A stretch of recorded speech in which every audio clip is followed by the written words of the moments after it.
Le miroir prophétique de notre marche en Christ est le thème sur lequel nous sommes en train de nous réfléchir. Et de façon particulière, ce jour, nous allons encore parler d'un autre sous-thème, le rocher qui les suivait. Selon 1 Corinthiens 10, verset 4. Et qu'ils ont tous bu le même breuvage spirituel, car ils buvaient un rocher spirituel qui les suivait, et ce rocher était Christ. Le rocher, selon l'apôtre Paul, il a en train de briser le miroir pour révéler la réalité. Mais écoutez-moi, chers auditeurs, comment allons-nous comprendre que ce rocher qui suivait les enfants d'Israël dans le désert représente Jésus-Christ? N'eût été la révélation de l'apôtre Paul. Donc, il brise ici le miroir en disant que ce miroir révélait la réalité qui est Jésus-Christ, ce rocher qui suivait le peuple d'Israël. Alors, le rocher frappé dans le désert pour donner de l'eau était l'image de Christ crucifié, d'où jaillissait l'eau vive du Saint-Esprit. Par la crucifixion de Jésus-Christ, nous bénéficions de l'eau vive du Saint-Esprit. Nous allons maintenant parler encore du rocher dans l'Ancien Testament. Dans l'Ancien Testament, le rocher est une figure de Dieu lui-même. C'est une figure de Dieu lui-même, symbolisait sa stabilité, sa fidélité et son rôle de refuge et de sauveur. Selon Exode 17, verset 1 à 6, il est écrit: toute l'assemblée des enfants d'Israël partit du désert de Sin selon les marches que l'Éternel leur avait ordonnées, et ils campaient à Rephidim où le peuple ne trouva point d'eau à boire. Alors le peuple chercha querelle à Moïse. Il dit: donnez-nous de l'eau à boire. Moïse leur répondit: pourquoi me cherchez-vous querelle? Pourquoi tentez-vous l'Éternel? Le peuple était là, pressé par la soif, et murmurait contre Moïse. Il disait: pourquoi nous as-tu fait monter hors d'Égypte pour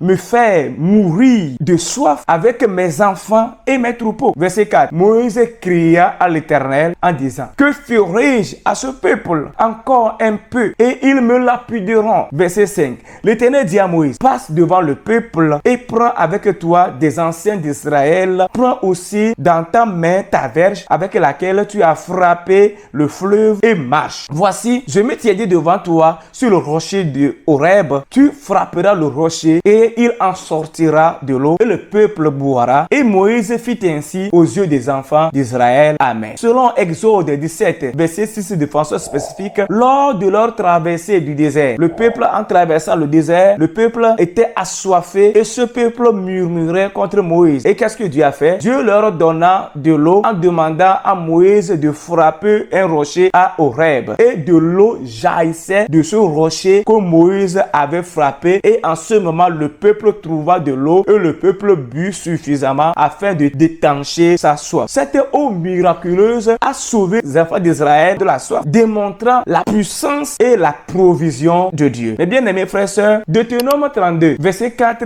dit ceci: le rocher est explicitement identifié à Dieu, c'est-à-dire il est le rocher. Son œuvre est parfaite, car toutes ses voies sont justice. C'est un Dieu fidèle et sans iniquité, et il est juste et droit. Mes bien-aimés frères et sœurs, le psaume 18, verset 3 va dire ceci encore: Éternel, mon rocher, ma forteresse, mon libérateur, mon Dieu, mon rocher, où je trouve un abri, mon bouclier, la force qui me sauve, ma haute retraite. De nombreux psaumes font référence à Dieu comme un rocher, comme une forteresse, comme un abri sûr. C'est un thème récurrent soulignant la protection et la fidélité de Dieu face aux dangers de la vie. Le rocher, comme nous sommes en train de le dire, dans le Nouveau Testament, selon la lettre que Paul a envoyée aux Corinthes, sa première lettre bien sûr, l'apôtre Paul utilise les événements de l'Ancien Testament comme des paraboles spirituelles pour instruire les croyants. Il établit un lien direct et surprenant entre le rocher et Jésus-Christ. 1 Corinthiens 10:4 déclare: et qu'ils ont tous bu le même breuvage spirituel, et car ils buvaient à un rocher spirituel qui les suivait, et ce rocher était Christ. Praise God. Dit: ce rocher était Christ. Donc le rocher qui suivait le peuple d'Israël dans le désert, l'apôtre Paul est en train de nous l'expliquer en disant que ce rocher dans l'Ancien Testament qui suivait le peuple d'Israël, ce rocher dans lequel jaillissait de l'eau et le peuple étanchait sa soif, que ce peuple de nos jours dans l'ère chrétienne, c'est Christ Jésus, ce rocher-là. Alléluia. Mais bien aimés frères et sœurs, alors dans le Nouveau Testament, comprenons également cette explication du rocher qu'est Jésus-Christ. Comme Christ, ce rocher était révélé par Dieu. Oui, ce rocher était révélé par Dieu comme Christ. Le rocher qui a désaltéré les enfants d'Israël dans le désert était un symbole de Christ. Il révèle que le Christ était présent et agissait pour un peuple bien avant son incarnation. Donc Jésus agissait depuis dans l'Ancien Testament, avant qu'il ne porte chair pour venir habiter parmi nous, avant qu'il n'entre dans le sein de Marie et qu'il soit accouché et qu'il vienne sur la terre. Jésus était déjà. Donc c'est lui-même qui suivait le peuple d'Israël dans le désert et constituait une source d'eau pour eux afin que ce peuple puisse étancher sa soif. Mais bien aimés, frères et sœurs en Jésus-Christ, nous devons comprendre que ce rocher était bel et bien Christ. C'est la révélation la plus cruciale. Comprenons-nous. C'est la révélation la plus cruciale que Christ représentait ce rocher-là. Paul identifie explicitement le rocher de l'Ancien Testament à Jésus-Christ. Cela signifie que Christ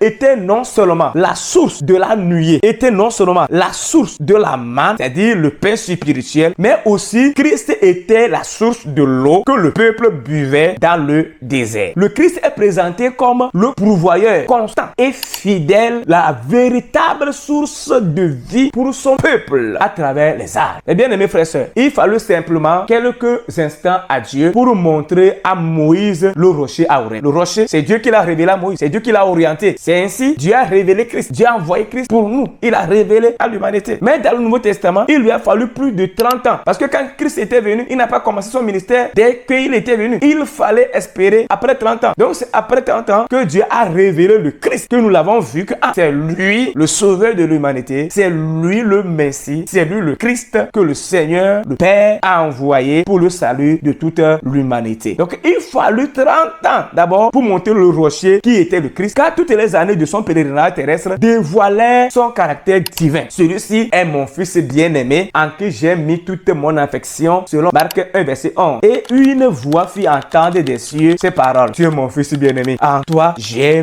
mis toute mon affection. Comme Christ, Dieu était le maître. C'est que Dieu était le maître du rocher. C'est Dieu même qui était le maître, comme Christ. Selon Exode 17 verset 6 toujours, il dit: voici, je me tiendrai devant toi sur le rocher d'Horeb. C'est Dieu qui parle à Moïse. Je me tiendrai devant toi sur le rocher d'Horeb. Tu frapperas le rocher et il en sortira de l'eau et le peuple boira. Et Moïse fit ainsi aux yeux des anciens d'Israël. Lors du baptême de Christ, le Saint-Esprit descendit du ciel. Christ était sans aucun doute le moyen choisi par Dieu pour bénir tous ceux qui auraient foi en lui. Oui, c'est Jésus seul. C'est le moyen que Dieu a mis en place pour que les êtres humains puissent parvenir à lui, Dieu. C'est Jésus seul. Car il est écrit: je suis le chemin, la vérité et la vie. Alors, toi, chrétien qui m'écoute, et tu optes pour Jésus, tu as fait une bonne choix. Tu as fait une bonne décision. Oui, un choix que tu ne regretteras jamais. Un choix qui te conduit à l'éternité. Alléluia. Mais bien aimés frères et sœurs, Dieu était en Christ et réconciliant le monde avec lui-même. Alléluia. Comme Christ, ce rocher était riche en bénédictions insoupçonnées. Oui, ce rocher était tellement riche en bénédictions qu'on ne peut pas soupçonner. Les Israélites se demandaient comment quelque chose de nouveau pourra venir d'un rocher. Ils peuvent se dire de la sorte: un rocher, comment est-ce qu'un rocher peut nous pourvoir de l'eau? Eh bien aimés, mais imaginez, un rocher, vous connaissez bien un rocher?